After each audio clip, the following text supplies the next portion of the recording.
Hello and welcome to the Tifo Football Podcast. I'm Joe Devine and today I'm joined by Alex Stewart. Oh, hello. And Seb Stafford-Bloor. Hello, Joe. We are doing the three of us today. We've asked you to ask us lots of questions. You did. There were 400. We can't answer all of those, but we can answer about 10, probably, depending on how long we waffle. So in today's episode, we're going to talk about the Court of Arbitration for Sport verdict on Manchester City's appeal. We're going to talk about Mourinho at Spurs, Bruno Fernandes at Manchester United, Liverpool's lack of transfer activity, financial effects of the pandemic, everyone's favourite topic, a little bit about Everton, maybe some other things. I won't mention those because if we don't get to them, people will be very upset. So there you go. That's today's episode. And also, we are delighted to be able to say that we're offering 30-day free trials to The Athletic. If you visit theathletic.com/Tifo, you'll be able to retrieve that wonderful offer and spend the next 30 days for free surfing the web like it's 1999, back before anything bad ever happened. And after an awful lot of bad things did happen. But wasn't there was that wonderful period, wasn't there? People talk about it was the 50s, the golden 50s. No. It was the 90s. I was alive then, I remember it. The golden sheen. It was great. But anyway, that's theathletic.com/Tifo. And it's certainly made my research for today's episode much, much easier. So without further ado, I leave you in the cool embrace and the warm hands of myself, Alex Stewart, and Seb Stafford-Bloor.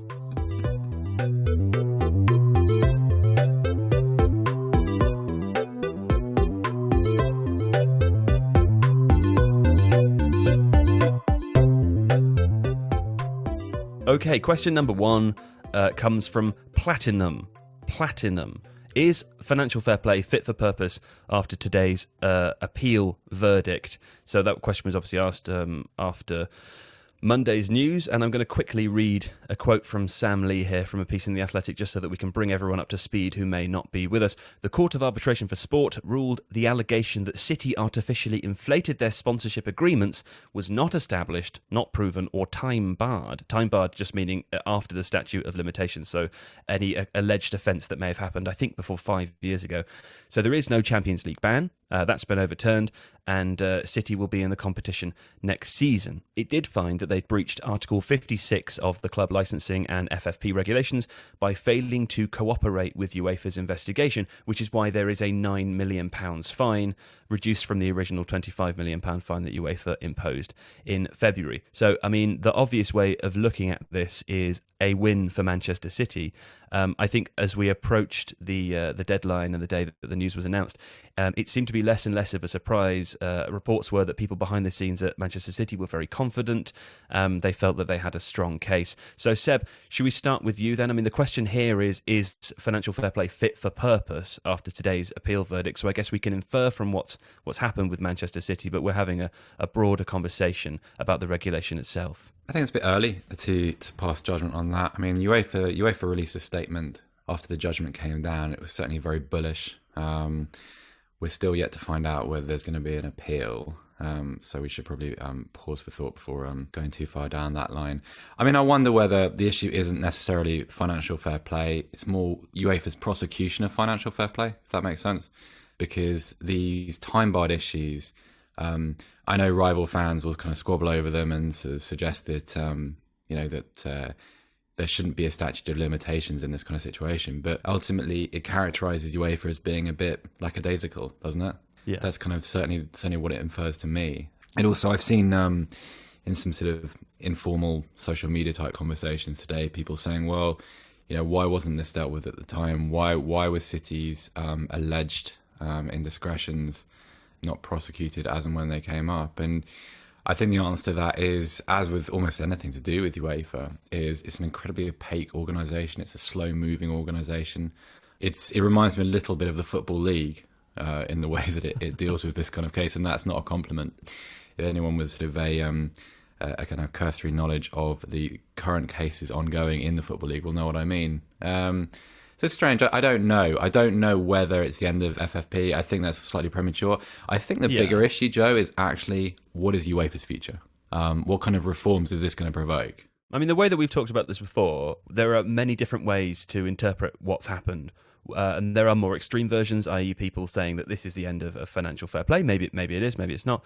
And also, how can UEFA claim to have any sort of authority over clubs? I mean, obviously the ruling suggests that, well, with the exception of the stuff that is time-barred or not established, meaning that UEFA failed to provide evidence enough to prove some of the points they were making, the suggestion here is essentially, whatever way you look at it, that UEFA don't have the ability to regulate what's going on. That is one way that someone might interpret this. And I think that was always the worry when you end up in situations where the owners of a football club are far richer and have far greater resources than the people who are supposed to be overseeing that club. Now, in this case, I mean, there's been an investigation and an appeal, and it would appear that Manchester City have been exonerated of that original ban. So let's not talking about it as it relates to this particular case, but it certainly does raise some interesting questions about UEFA's ability to regulate. And of course, there are, I think, as well, on a broader note, two different ways of looking at what financial fair play is for. The sort of pure reason that it was brought in the first place to ensure that situations like Portsmouth's don't reoccur, that people can't come in and destroy a football club that's been around for 100 years over a very short period of time due to poor financial mismanagement. I think everyone agrees that that's a sensible thing to do. We don't want to see football clubs going under. Another way of looking at it, and I think this is maybe if you were a City fan, for example, the way that you might be tempted to look at it is that, well, it does do that, but it protects the established elite against a club like City, who might be described as nouveau riche. Their new money, they spent a lot early on to sort of ascend the league table. And these sorts of regulations are really there to stop those clubs interfering with what's happening at the top. That's another conspiracy theory about financial fair play, that it suits the big players because they've had decades to get their commercial activity in place and be able to essentially fund themselves to spend hundreds of millions of pounds every year, whereas new clubs who might rely on more support from an ownership, and an ownership who are committed to a club and aren't necessarily going to let them get into financial trouble, that it prevents vertical movement within the leagues. So, I mean, I think it depends really what view you take on it. I think prevents is strong, don't you think, Joe? I mean, prevents vertical movement, prohibits it, or makes it tougher. I mean, it stops clubs performing the quantum leap, the kind of the Abramovich jump that they used to be able to, I think is probably how I put it. I think the point with this a lot is to do with the fact that it's, say, a similar situation to VAR, where you have a set of rules which ostensibly make sense, and then the issue is around how those rules are enforced or enacted. So I find it quite odd, for example, that there's a 5-year statute of limitations on things. In English civil law, for example, it's 7 years, which is quite a standard thing. It's why people keep paperwork for certain periods of time and so on. So you would think that this might prompt less of a rethink around the actual essence of financial fair play, but certainly a more structural rethink around how it's investigated and how it's enforced. Obviously, I think the issue that you highlighted, where certain clubs do have incredibly deep pockets and they can string things out if they know that there's a fairly relaxed statute of limitations. 5 years is not an awful lot of time to engage in these deeply complex investigations. If they can string it out and they can delay the process in court, then that's obviously beneficial. And the more money you have, the more lawyers you have, the more you can hold things up. So I think I would take perhaps a more generous view and say that, FFP is probably still fit for purpose if UEFA can find a way of investigating and enforcing it that is more streamlined and more effective. But then I would argue that, we're operating in the world of sports and finance, which are probably the two areas that are least adept at being regulated or regulating themselves. I was going to say a little more communication. I mean, to add to your point as well, a little more communication from UEFA about how FFP is supposed to punish offending clubs, because it almost seems random. And I'm thinking of like your everyday supporter in the stands who, like me, hasn't delved through the legal documents. Every time there's a ruling, FFP related ruling, the punishment just seems kind of, I'm sure it's not, but to me seems sort of random. I really have very little grasp on what those punishments are supposed to be. Is that just me? No. I think that's the opacity that Seb was referring to earlier. That these governing bodies sit above sport, and in a way, that kind of privileged position of the arbiter of certain things means that they probably aren't as communicative as it's incumbent upon them to be. And I think that applies to UEFA sanctions with regards to a range of different offences. We'll sometimes see things to do with teams or even nations being punished for racism or for displays of politics on shirts or for crowd trouble. And these things do seem pretty arbitrary. And I'm sure there is a rationale and a process to them. But I think it would help the average fan considerably if they understood with a bit more detail what those things were.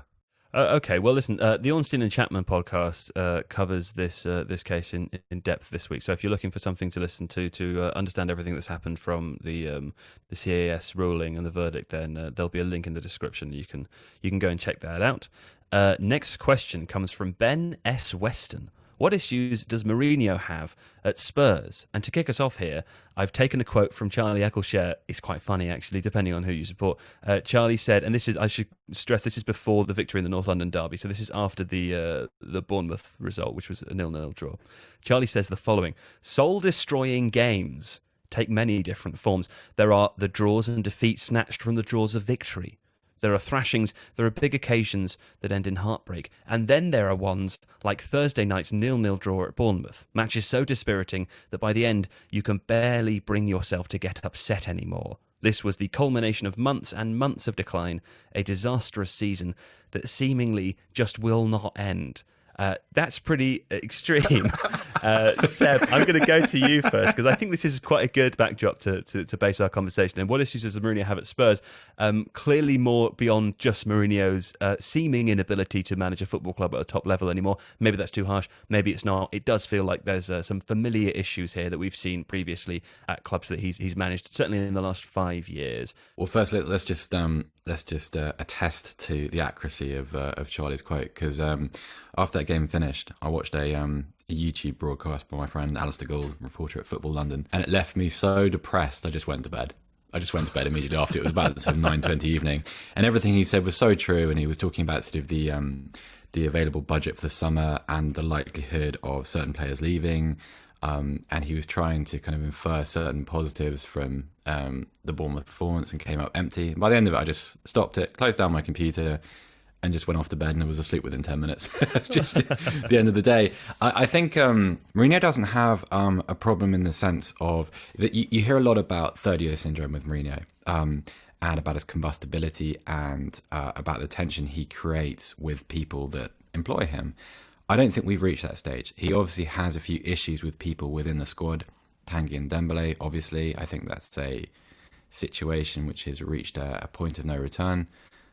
He's actually injured now, so we probably won't see him for the rest of the season. He might not play for Tottenham again.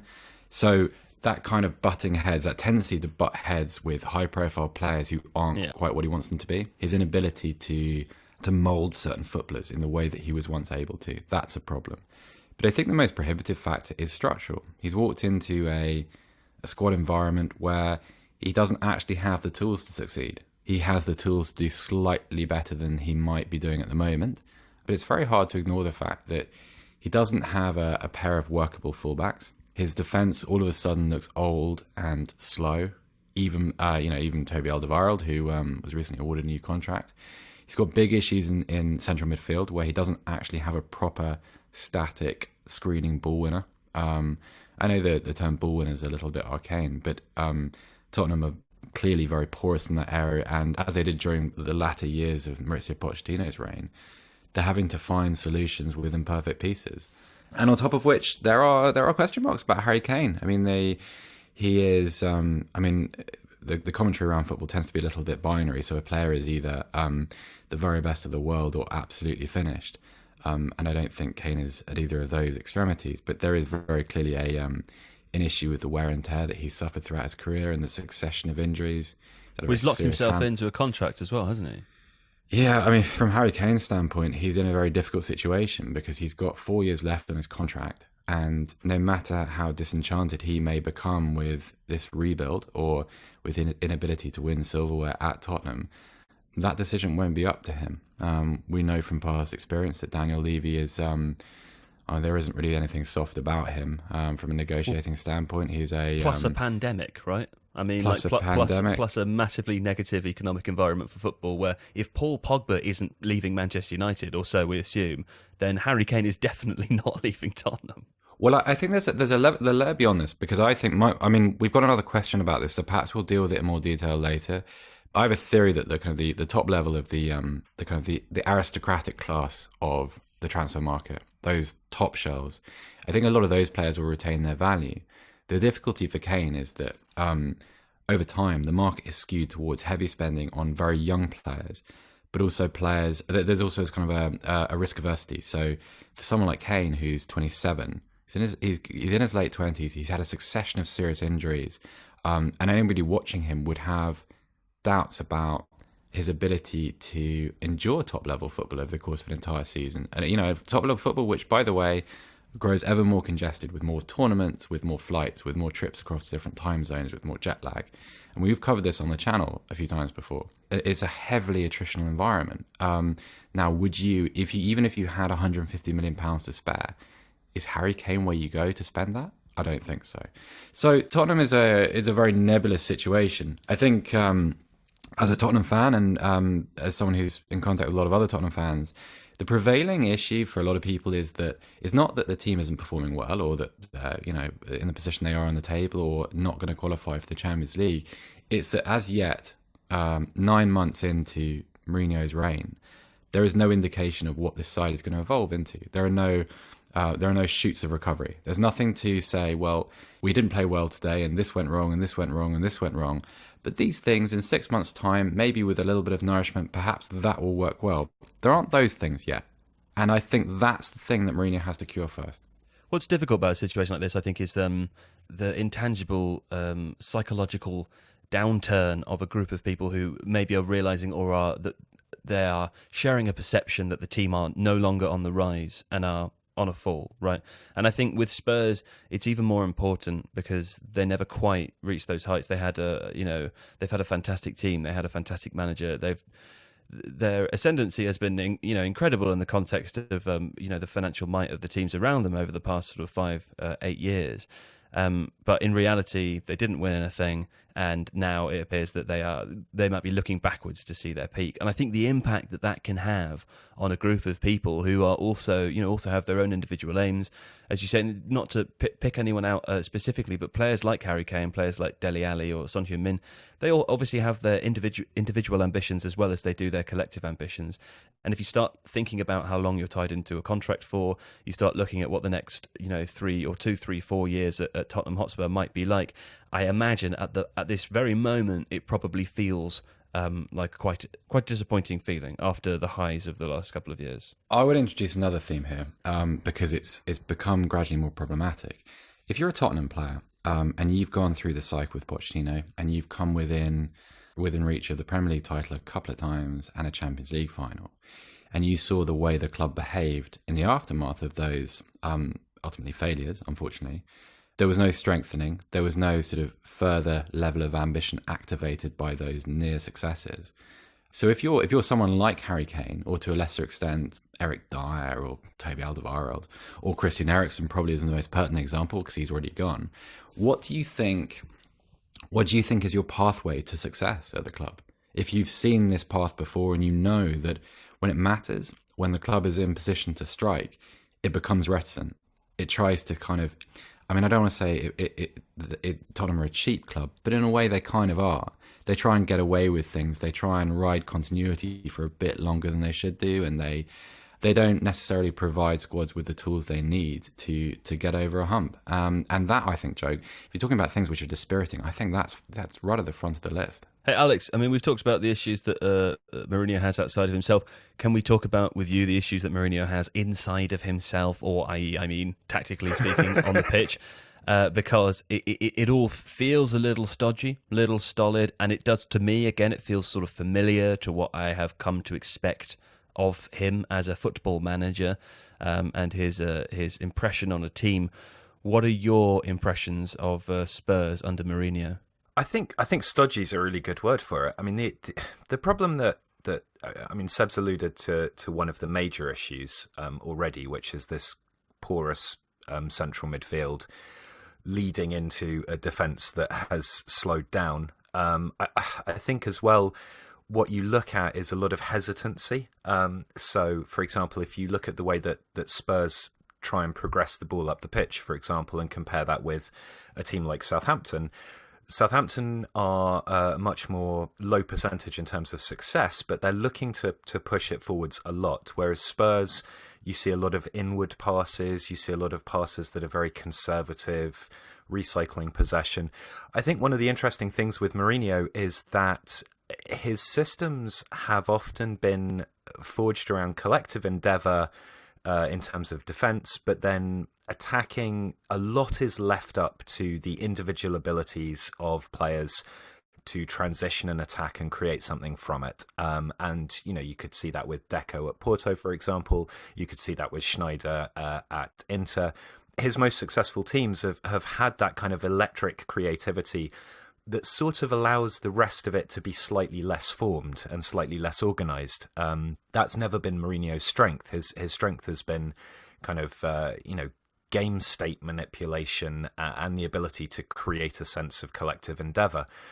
Spurs don't really have that at the moment, and a couple of the players that maybe could inject that sort of creativity, that ability to transition at pace and in a way that poses other teams problems, are players who either, like Ndombele, have myriad issues with him, or someone like Lo Celso, who maybe isn't getting quite the degree of game time. Ahead of that, you can't really see it. That's not, Dele Alli is not the sort of 10 who is creative in that way. So I think they've got a problem. I think it's one of those instances where, I agree with everything that's been said before in terms of investment, in terms of peaking, in terms of players maybe feeling like the club's best days in the short term at least are behind them. But I also think it's one of those very clear instances where a squad existed and was good, and then a manager was brought in who probably didn't suit that and wasn't going to be the manager who could maximise the potential there. I think they need to have a lot more structure in their attacking play. I think they need to have more direction in terms of how they're looking to work the ball forwards and penetrate the lines and create opportunities, which is what they had certainly under Pochettino, and they don't have it now. I think that's the biggest single issue really on the pitch. I don't want to dwindle on this for too long, but I remember when he was at Manchester United thinking, well, where can Mourinho really go next? He's done all the hot spots. There's various clubs now that he won't ever manage, Arsenal being one of them, Barcelona being one of them, for example. I'm not sure. Spurs was always, I suppose, an option for thinking about where he might have gone next. But after Spurs, and this is, in no way to preemptively lose Mourinho his job. That's not our intention. But I'm going to assume that, let's say, after how long has he been there? 6 months. It's coming to 8, right? Yeah. So in 2 years and 4 months, he probably won't be there anymore, or he'll be about to leave if he hasn't already. Where does he go next? Portuguese national team. Yeah, exactly. Yeah. I think that's and if not that, then I can certainly see. I mean, obviously, there's a lot that depends on the financial status of certain regions, but I could see him taking a kind of, oversee and revolutionise football in Qatar or something. Manager of the Qatari national team. I like the sound of that.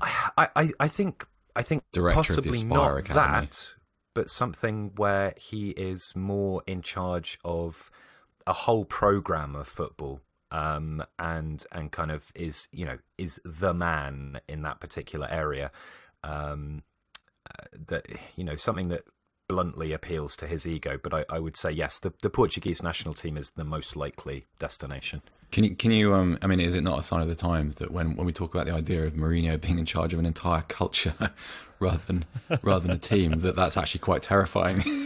Well, no, he's the real Night King. Yeah. I think it is kind of terrifying, but I also think that there's there's a slightly there's a quality to some of the appointments that get made in underdeveloped regions where legacy and impact and personality probably outweighs currency and coaching ability, and I can definitely see a kind of meeting of egos there, which would certainly financially, I assume, be beneficial to Mourinho if it effectively stalled the rest of his footballing career. Well, he'd love the hotels. I know that much. Anyway, let's move on. Israel Sedano. Why has Bruno Fernandes done so well at Manchester United this season? I'm going to answer this one. Because he's really good at football. Is that a good? I knew you wouldn't. When you told me to include this question, I knew you wouldn't let me down. I knew it. I just yeah. No, here we go. Listen, do you know what? I watched the Southampton game. I know Alex did too. I thought Bruno Fernandes actually looked a little tired in that game and didn't have quite the same impact. A few wayward passes, but actually, on the whole, watching that performance, which really wasn't that disappointing, and feeling like he was off the boil, is a pretty good indicator of the fact that he's obviously bedded in exceptionally well. And one of my favourite things to watch about him, as it is any player in any team that has this ability, bit of a cliche, it's the sort of thing that Danny Murphy would say, but he always looks to pass the ball forwards. And if anything, against Southampton, that was his problem. He kept passing the ball to the opposition team whilst trying to make a vertical pass or to kick Manchester United off and get that extra few seconds ahead of time to break a counter-attack. So he seems perfect for the team in that regard. He seems to have worked very well with Paul Pogba, who also looked quite tired against Southampton. But I don't know if Alex, should we come to you first, because you've analysed the team a couple of times recently for videos. But I mean, in terms of one player's impact on a team, I'm sure there are others this season, but he's certainly up there in terms of the greatest positive impact from one player arriving, right? Oh, completely. I think it's been hugely beneficial to United. He has effectively solved their midfield issue by being the player that they lacked in that 10 position. I have to be honest, I mean, we did a video before he arrived where I looked at how he played at Sporting, and obviously he's a very, very good player, but there was a degree to which I had slight concerns that he was so central to how Sporting played. He was expected to do literally everything from a creative perspective, and I did wonder whether, being the central figure in a dominant team in a lesser league, how he would transition, I suppose, psychologically or mentally to United. And he appears to, like you say, he's taken the responsibility upon himself. Now, if you're looking at an attacking line ahead of you of Rashford, Martial and Greenwood, then clearly, you are looking to play those guys in behind, because he knows they're very, very quick. He knows that they make intelligent runs. So there's a degree to which I think he's arrived at a team that has actually facilitated that more maybe than some other teams would have done. But he's adapted incredibly impressively. I mean, the last night's performance was an odd one. I think you're right, United did look tired. I think Southampton defended extremely well and pressed very, very well. And that's exactly the kind of environment in which a player who wants maybe a little bit more time to be able to pick that pass, and where a squad is feeling the effects of a lot of important games in a short space of time, is not going to do well. But he was still trying that stuff. He his head was up. He was scanning the pitch well. He was looking for those opportunities.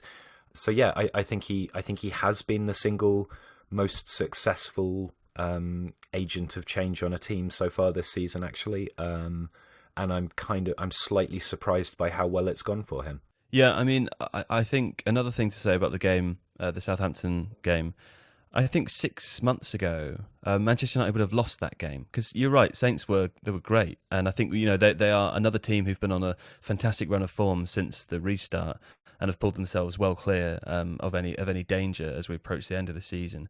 But that sort of game, just from a Manchester United example, at Old Trafford against a team which is considered to be a lesser team, where they go one down in the early stages of the game, it's the sort of game that they would have lost. It's the sort of game that the players at the time you didn't feel had the ability to, or the self-belief to believe that they could come back into that. And I think a combination of, as you say, Alex, Bruno Fernandes just taking that mantle. I mean, it couldn't be clearer from watching that team in the last few games, who who the creative leader is, even when Pogba is in the team playing in a deeper role and is contributing in a way that I suppose is an improvement on before the restart or before the lockdown.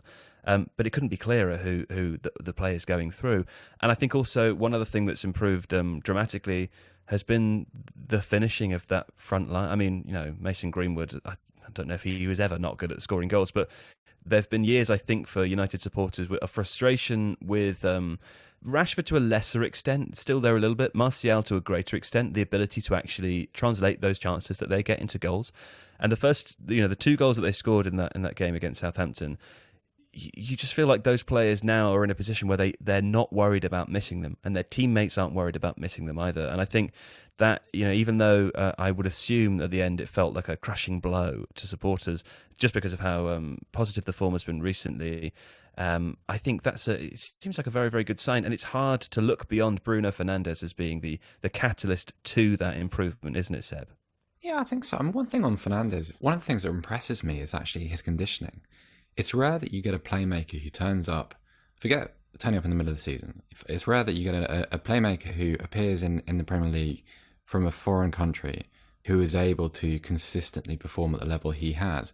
Because generally what you find is that you have a couple of games of heavy influence, rich seam of performance, and then fatigue starts to strangle creativity over time. And Fernandes, that hasn't happened. Alex, about 10 minutes ago, Alex mentioned Giovanni Lo Celso at Spurs, who has started to kind of gain a bit more game time and play very well and look like a Premier League footballer, but it took him about 6 months to get there. With Fernandes, you haven't had that time lag, and I think that's what's been most impressive. And even if you look at kind of his basic assimilation into the team, which involves obviously learning to literally play with Nemanja Matic, Scott McTominay, the players outside of him, the players in front of him, just to be able to physically do it, I think that's quite underrated. And that's the thing which really strikes me is, I remember seeing the goal he scored, I think it was at Brighton, when he ran about 70 yards with United already 2 goals up and, looking very much like they'd already won the game. And he looks like a Premier League athlete in a way that a lot of players, when trying to make that transition, have become unstuck in the past. So seriously impressive. Yeah, I think there's one other quick thing to say on that, and I agree entirely with Seb. I think it goes also to what you were saying, Joe, about the confidence of finishing, is that Fernandes is not necessarily a vocal player, and I still think that United are lacking that kind of vocal leadership. Big time. To a degree, Matic is doing it, McTominay does it when he's on the pitch, but otherwise generally not. But what you do see with Fernandes is both the ability to generate confidence because his strikers know that he will find them another chance. So even if they do miss that one, something else will crop up. He just seems to have that ability.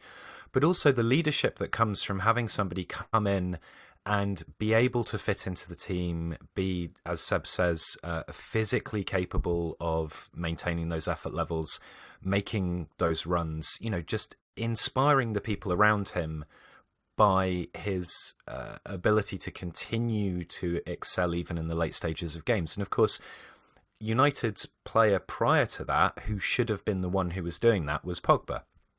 And I think Pogba's adjusted really well to playing in a slightly different formation to the one that suits him. But of course, there was so much pressure on Pogba to be the guy who did everything. Plus, he had these issues where he was falling out with Mourinho and seemed unsettled and everything. And Fernandes has kind of taken that mantle off him to a degree by saying, I will be the one who assumes that pressure. Pogba looks more relaxed now playing in that system because there isn't the expectation that he's going to be the one.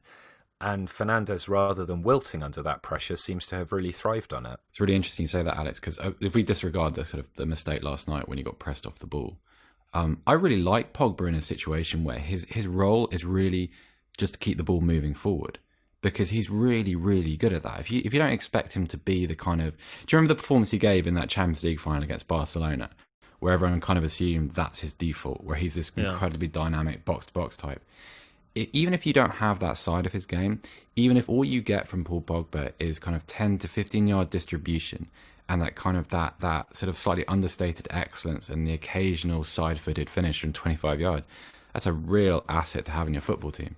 And I couldn't agree more with Alex. It's actually really nice to see it being seeing the Manchester United conversation being about something other than him, and him just being part of a department within the side, and it suits him. He also has the ability that I think is so important, and Spurs had this when they had Moussa Dembele, of having a player in the deeper midfield line who can break the press with dribbling and then have the ability to pick the pass. They don't have to carry the ball all the way up the pitch. They don't have to be the person who is winning it back and then popping up to score a header or something. Just that first break, isn't it? It's just that it's the first break. And yeah. And then when the first break leads to, like you say, a really nice, cleverly crafted pass of 15 or 20 yards to a group of players in Fernandes and Rashford and Martial, etc., who can then also break the second line really easily.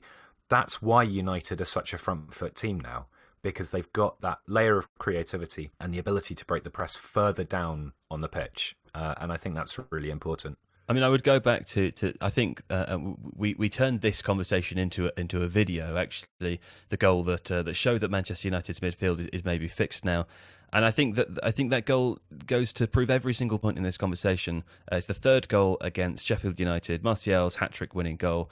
Paul Pogba finds himself in the right-back position in his own half with only the centre-backs and manages to play a pass which breaks two lines up to Fernandes, who is there to then take the creative burden off of Paul Pogba being in two places at once, backheels it to Martial, and then the Rashford-Martial relationship, which has developed more and more over the last couple of seasons, was enough to finish the rest. I think that's such a perfectly descriptive goal to back up the points that both of you have just made.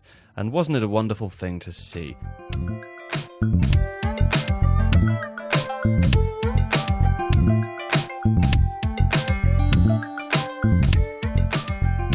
Anyway, let's move on though, because we only have about 15 minutes left, and core blimey, there's a lot to get through. William Milburn, will the financial effects of the pandemic hit the transfer market hard for everyone, or will clubs like Man City, PSG, Barca and Madrid just be able to outspend everyone even more than they already can? So to kick us off here, I found a piece, I was reading something earlier by Laurie Whitwell.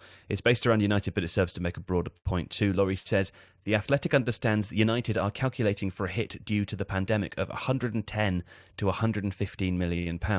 Their chief financial officer revealed on May 21st during the club's third quarter results that a £28 million reduction had already been incurred, and the overall loss because of COVID-19 is predicted to eventually reach 4 times as much. So with that backdrop, I think Laurie goes on in that piece to express that the clubs still have money to spend this summer and they're still confident of doing so. But of course, the purse strings all round are probably going to be tightened for understandable reasons. I mean, just to start with what we know about the pandemic at the moment, we don't have a vaccine. We assume that there will be second waves, as we've seen in some countries already.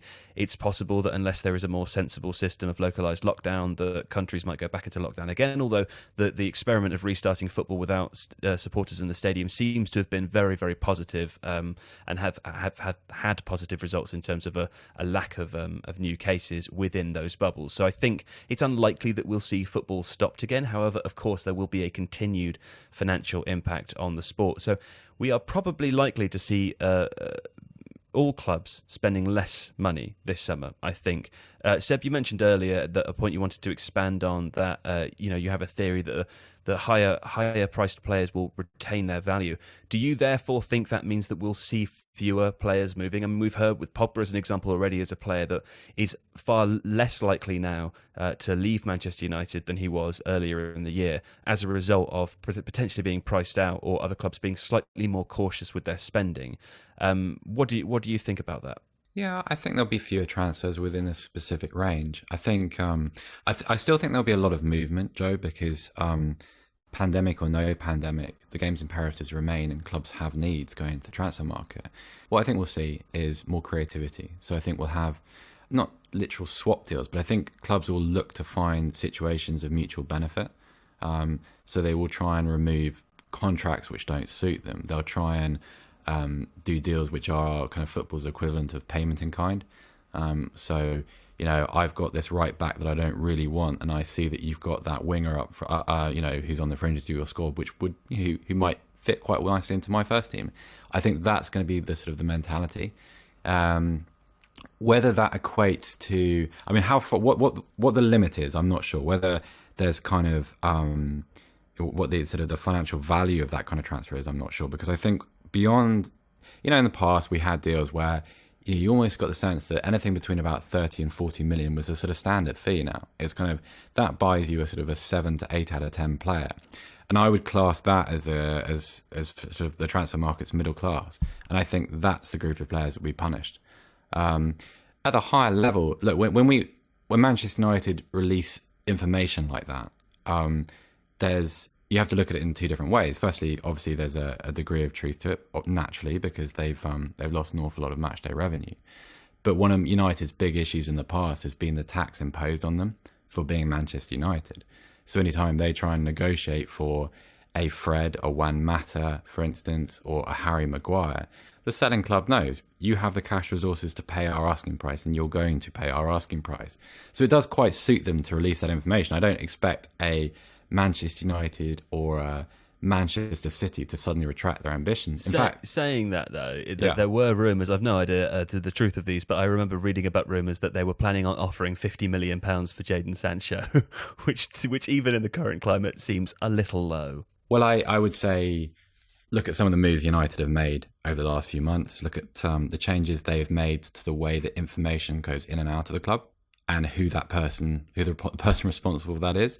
They're trying to control the message. So if Jadon Sancho is available, Manchester United will try and buy him most likely, and they will try and buy him for much more than £50 million. It's a negotiating position. Because truth be told, look, it's really cynical to think like this, but what an opportunity this period of time is for clubs like United, like City, like PSG, like Madrid, probably not Barcelona because of the political climate. You have a chance now with the relaxation of FFP to put a huge distance between yourself and your rivals, or in City and United's case, to close the chasm that has grown between them and Liverpool. If you're dealing in a world without consequences, it's a tremendous advantage to have at the moment. So of course you're going to try and exploit it. Alex, what do you think as a supporter of a club the size of Southampton? How do you feel that this is going to impact your club? I think it's interesting that I've been speaking to a number of athletic journalists recently for an upcoming series, and it does seem like with the smaller clubs, there certainly will be a wariness around overcommitting financially. I think that's as much to do with the uncertainty around next season as it is to do with the reduced coffers this season because of the fall off in matchday revenue. I think, we have been seeing over the last few years a smartening up of recruitment generally, and certain clubs looking to take advantage of inefficiencies in the market or increasing their use of data to try and find players that are undervalued. This is an opportunity maybe for certain of those players or certain of those clubs, to take advantage of that, because you have to remember that while clubs may have less money to spend, the clubs that they're buying from also have less money in the bank as well. So, this is why there's an expectation that you'll see a depressed market. That means that some of these bargains may be even more bargainy. So a club like Southampton, I would expect them probably to, spend... Sorry, even more bargainy. Yeah, sure. Good. Very nice. I wouldn't expect Southampton to spend more than, 40 or 50 million pounds, depending on obviously how far up the league table we finish. And there are going to be clubs in the Premier League that probably will spend half that amount. But the clubs that are already doing smart things will continue to do smart things, and the clubs that are able to spend £120 million on a player that they probably don't need because they've got a really good player in that position already, will continue to try and do that. What's really interesting is that actually I think this period will shine light on clubs doing things well. The clubs that will succeed during this period are those who have alignment within their organisations, teams where the technical sporting director and the coaching staff and the owners and everybody in between is all pursuing the same direction, because that's where you get the kind of the incremental gains from signing a player who you might not have taken a risk on in a sort of in a more normal climate, but which you want to which you'll gamble on, and which you'll allow your coaching staff to work with and to extract the most benefit out of. And it's that kind of club rather than the kind of the more West Hammy style of organisation where you just go, oh, I'll have that player and I'll pay this much for him and brilliant. Into my first team he goes. The clubs with the better processes are going to prosper, I think. I think there's one last very quick point to make on this, which is that if the 5 substitutes rule is maintained for the upcoming season, then I think certain of those intelligent clubs will see this as a good opportunity for development, where they can take a punt on 1 or 2 younger players from other leagues, and they will have more of an opportunity to blood them because there are more substitutes, and the flux of games will be more aligned to that kind of thing. So it could be a good opportunity for that as well. It sounds like what we're saying is that, well, to draw a cultural comparison, it sounds like what we're saying is that when, you know, the War of the Five Kings occurs, there are opportunities for groups like the Greyjoys from the Iron Islands. You know, they've been practiced reavers. They've been reaving for years. They know exactly what they're doing, and this is an opportunity to show them for what they're good at, which is reaving. Anyway, we have 6 minutes to address Everton, so don't interrupt me with your joke because I've done mine now. Alex, if you need to go, because I know you've got something to do in 6 minutes' time. If you need to drop off, you drop off. I don't think that's a problem, Adonis. Is it a problem? It's not a problem. Let's hear from our producer Adonis now. It's not a problem. God, he's so short, isn't he? He's an Arsenal fan. We're not talking about Arsenal. He's probably very upset about that. Thanks, Adonis. Alex, if you need to drop off, you drop off, okay? But I'll start with you so that we can get your bit out of the way. We're going to talk about Everton. Matt S. asks, how in the world will Ancelotti fix Everton? And also, how's Brands done, Marcel Brands, as a director of football? I'm going to start us here by saying, reading a thing from Greg O'Keefe, Everton have only kept 1 clean sheet in their last 17 away games in the Premier League, conceding at least 2 goals in 10 of those fixtures. When facing sides starting the day in the top half, they've won just 3 from their last 32 Premier League games, and only the top flight's bottom 4 clubs have won fewer away points. Only Newcastle have conceded more away goals. It's a sorry state of affairs. Alex, let's start with you, though, and talk about Marcel Brands as a director of football. I know you love that topic. What's your vibe? My vibe is one of confusion, which is my kind of standard position when it comes to matters Everton. And I know that this is a confusion that's shared across... there happen to be quite a few Everton fans in the analytics community, and they're all equally baffled. I think he's been very unlucky with Gabamin. You know, this was exactly the sort of pressing, hard-tackling, ball-winning defensive midfielder that was brought in to replace Idrissa Gueye, who was exceptional for Everton and covered up a lot of their deficiencies. And of course, he's basically been injured the entire time since he was purchased. Yeah. So that is really, really unlucky. I think other of their purchases, like I don't understand Andre Gomez, but then I know he's a very divisive figure. Some Everton fans think he's fantastic. Others don't. They clearly don't seem to have what Seb was talking about just before we came to this question, which is a distinct lack of a plan. And it's odd, given that Marcel Brands is this kind of fated figure as a director of football. Maybe it's to do with the managerial changes and the inability of Brands over a relatively short period of time to compensate for the fact that Everton have had so many managers of so many different styles in such a shortened period of time. I would expect this upcoming transfer window to be the one where we see whether Brands does have some sort of plan. But then at the same time, how long is Ancelotti going to be there for? It's kind of a failing project at the moment, albeit one with significant financial backing. If I were Ancelotti, I'd be worrying about what this is doing to my reputation and my ability to get a good job at maybe a swan song at a big European club. Everton are a mess. Everton are a mess, really. Searing. That's all I've got to say on that. They've got a few good young players still. Calvert-Lewin I like a lot, Richarlison I like a lot, yeah. But they're also Everton are 2 or 3 sales away from being really quite a poor team. You know, if they were to lose a couple of those key figures, then they would really, really struggle. And they're not a team that seem to have a plan on the pitch, and they're not a team that really at the moment seem to have one off it. Oh. Hey, Alex has got to go. Let's wave goodbye to Alex. Bye, Alex. Bye, everyone. That was fun. Yeah. Bye, Alex. Oh, good. Seb, let's just carry on in Alex's absence now and talk mainly about him and his personal life. No, let's talk about Everton.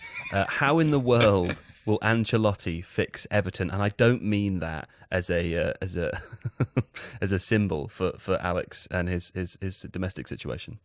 Okay, I think it's interesting. I think the caveat here is that Everton and Ancelotti are operating under a pretty difficult situation. We know that obviously this transition to Bramley-Moore Dock is taking place, and we've seen how tricky that can be for other clubs in the past. We know from our conversation with Paddy Boylan a few weeks ago about how, whilst the team is in a state of flux, the club is also pursuing how to describe it, more of a blue chip commercial direction. So you've got all these moving parts at Everton, and underneath that, of course, lies a team which I agree with Alex. I agree with Alex's assessment. I just think also it's worth remembering what Ancelotti inherited, which was essentially the kind of detritus left in the aftermath of several other failed regimes. You still have a lot of players there that aren't really fit for purpose, and you have, you even have a couple of white elephants. I mean, all of a sudden that £50 million spent on Gylfi Sigurdsson looks like a terrible, terrible transfer. Yeah. As does the near 50 million spent on a combination of Alex Iwobi and Theo Walcott. I agree with Alex on Andre Gomez as well. I think he's a nice player. He's good to watch. Is he an excellent player? Is he the kind of player who is going to win you games when it really matters? I don't know. It always feels as if he retains the kind of the reputation he had when he was at Valencia, where he was thought of as a very, very good player, but has never quite developed into that. He's never realised that potential. It may well happen, but I just haven't seen it yet. So I think first and foremost, it requires a big restructuring. It requires a fairly brutal analysis of who is and who is not valuable to this project. I think we've named all of the players that are. I really like Mason Holgate as well. I think he's going to be. I think he's been a bit of a slow developer, but I think he's still set to be an excellent centre half in the future. Nice sort of, perfect to play on the right side of a back three. Absolutely perfect, because he's somewhere between a centre half and a full back. So that role's really made for him. But yeah, they need major surgery, and also they need to start employing some of that joined up thinking. And until Ancelotti has the benefit of that, it's not really a question about how he fixes everything, because he doesn't yet have the tools to achieve anything substantial there. And it's interesting because as a coach, he's not someone that you think of as, you don't think of him in the latter stage of his career as being a long-term manager. You don't think of him as someone that installs a new culture. He's more of not a troublemaker, he's like a bomb. Either. No, absolutely not. He's not a Mourinho. He's not a fire starter. He's not going to come in and start breaking things for the sake of it just to see what happens. He's a bomb. He's the manager. About Alex now, or are we still talking about Everton? That's confusing for me. He's the manager you bring in when you've got a really, really talented squad that's underperforming. Now, Everton have an underperforming squad, but it's not really, really talented. So it's interesting. But the responsibility lies well above him at the moment. Okay, so Matt S, in response to your question, I'm going to rephrase it. How in the world will Everton fix Everton? With great difficulty and copious amounts of hard work. Listen, we've run out of time. There were other questions. We're going to do this again in a couple of weeks' time, so we'll revisit the questions that we've missed here and ask you for some more as well. We were going to do this more often, weren't we? We're going to do the three of us and do a bit more of that. I think so. Before we go, I would like to remind people about The Athletic. Oh, incidentally, and Adonis, I'll address this to you as well as our new producer. I went to the pub on Sunday for quite a long time with producer Ben of Muddy Knees Media, the Totally Football Show, and previously of quite controversial. Football Weekly.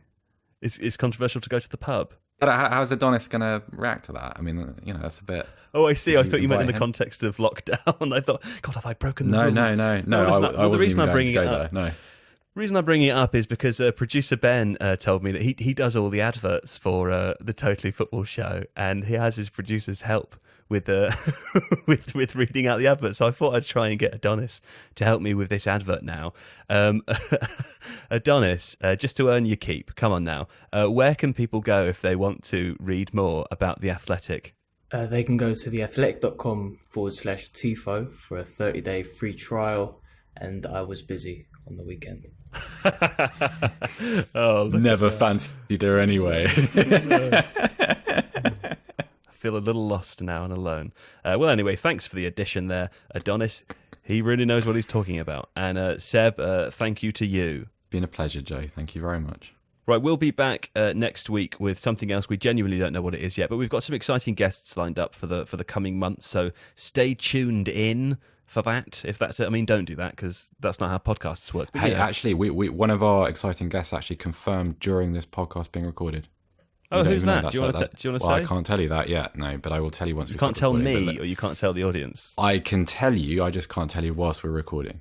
Tell you what, just text it to me right now, and I'll Okay. react so the audience will have a good that's feel actually a good bit. That's for the level of the guest, because of course there'll be different noises I might make based on how exciting this is. You know, all ranging from a to a oh, Okay, and that's it's the real noise. It's just come through there. Yeah, Ooh. that's pretty cool. Pretty good news. That Yeah. that's that got confirmed during our pod, so that will be coming in probably early August. I think. Okay, one more time for that. Oh. And that's all for today's episode. Thanks so much for listening. All the best to you, your loved ones, and your family members if they're not all in the same group. And we'll. It's just got to stop, haven't I? I don't know how to stop talking. And now it stops.